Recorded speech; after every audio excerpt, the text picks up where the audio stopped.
Hello friends and neighbors, long time no see. So in light of the recent passing of author Harper Lee, who wrote one of my favorite books and one of my ultimate recommendations, To Kill a Mockingbird, I thought that it was high time that I actually finish the ultimate recommendation book club analysis of To Kill a Mockingbird that I started a year and a half ago. But before I get into that, the nature of ultimate recommendations has changed a little bit since I last talked about it, so I wanted to make this video first, basically explaining what an ultimate recommendation is, what it means for this channel, and how I rate books and movies and so on, and how it's changed and how it's going to look in the future. So if you don't have any interest in the inner workings of my rating system or anything like that, then you can just skip this video. So first off, what is an ultimate recommendation? Ultimate recommendation is actually a term that my sister Cassie came up with, and it basically means this is a book or a movie or a game or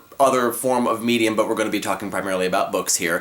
This is a book that you would recommend to absolutely everybody. It's a book that you not just feel that people should read, but people need to read. So basically, if you could only recommend maybe one book to somebody, this is the book that you would recommend, except that it's an ultimate recommendation list, and so there's usually more than one book on it. It doesn't make a whole lot of sense, but yeah, whatever. It was meant to be a rating that I didn't give to a lot of books or whatever, but I ended up giving it to 14 books in total, all of which are on this special little shelf behind me here. And it occurred to me that that is actually a lot of books for something that is supposed to be a very, very exclusive list. So I decided to pare it down a little bit and make some limitations to my ultimate recommendation list. I came up with 3 rules for the ultimate recommendation list that I am now going to follow. First, the ultimate recommendation list will contain only 5 books at any given time. I realize that ideally the ultimate recommendation list should not be a list, it should only be 1 book, but I don't really think I can limit myself to that, so I'm going to say 5. 2, any book that is on the ultimate recommendation list, I must have read more than once. This just makes a certain amount of sense to me. Sometimes I'll give a high rating to something in the emotion of the moment after having just finished reading it, and in order to really consider it an ultimate recommendation,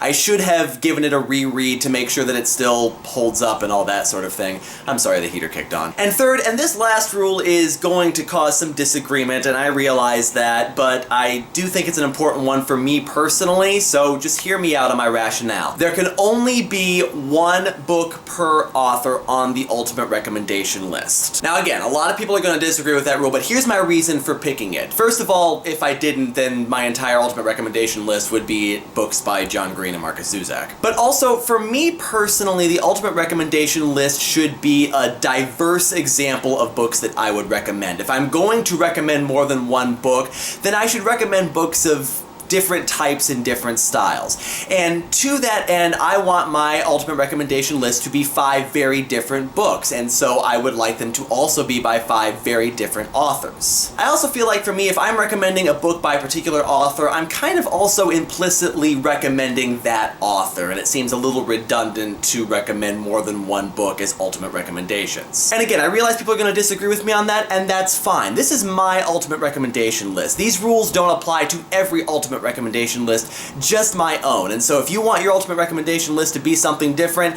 you don't have to follow that rule. But this is the rule that I personally am going to follow. So here's how ultimate recommendations are going to work from here on out. If I read a book that I feel is deserving of the ultimate recommendation rating, I'm still going to give it that rating, but I'm not going to put it on the official 5-book list. Instead, I'm going to put it in a category of pending books for ultimate recommendation, what I'm going to call the penultimate recommendation list. And then after some time has passed and I've had a chance to reread the book and I reread it and I still feel like it's deserving of an ultimate recommendation and a place on the ultimate recommendation list, then I will consider whether or not it should replace any of the 5 books that are already on there. And again, keep in mind, these are just the rules for my personal list. These are not rules that everyone has to follow if you want to make an ultimate recommendation list of your own. Make your own rules, that's fine. So that in mind, here here are the 14 books that are currently on my ultimate recommendation list. I also have the titles listed here. Technically, there are now 15 books on this list because I decided to put another book that I read on that list, but we're not going to count that right now because I don't have a copy of it, and I also haven't reread it yet, so it's irrelevant anyway. So, 14 books. Now, 2 of these books I'm just going to take off the list right off the bat because upon rereading them, they really didn't hold up to the ultimate recommendation rating, and so we're down to 12 books. So first, let's get rid of all of the books that I have only read once. That would be...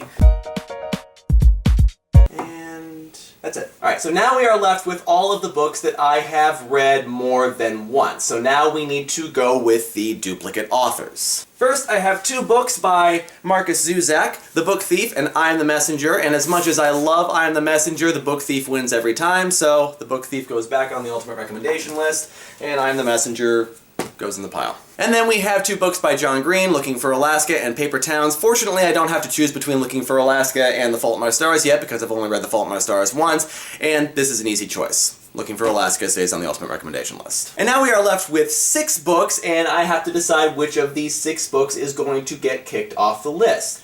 Fortunately, as it happens, by sheer coincidence, the Ultimate Recommendation Book Club has already looked at 4 of these remaining 6 books, and I know that usually when I say by sheer coincidence, I'm using it sarcastically, but in this case it is actually a complete coincidence that I picked those books. So I've already done an Ultimate Recommendation Book Club analysis of The Book Thief, There's a Boy in the Girl's Bathroom, Looking for Alaska, and I have started the one on To Kill a Mockingbird, and so I'm just going to continue that same trend and next look at the other 2 books on the list, which are The 5 People You Meet in Heaven and The Giver. And from that, I will decide which of these books should remain on the Ultimate Recommendation list of 5. That's basically what the Ultimate Recommendation Book Club is going to be about, and then I'll move on to the books that I've only read once, and I'm going to reread them and see if any of them will replace the books on the Ultimate Recommendation list. For now, though, unofficially, I'm going to say that of the 2 children's books that I have on this list, The Giver beats out There's a Boy in the Girl's Bathroom, so that's going to remain on the Ultimate Recommendation list for now, unless I reread The Giver and find that it just doesn't hold up, and then I'll put this back on. And that's it. I hope that wasn't nearly as boring as it seemed like it might be, someone just kind of explaining the inner workings of his brain, but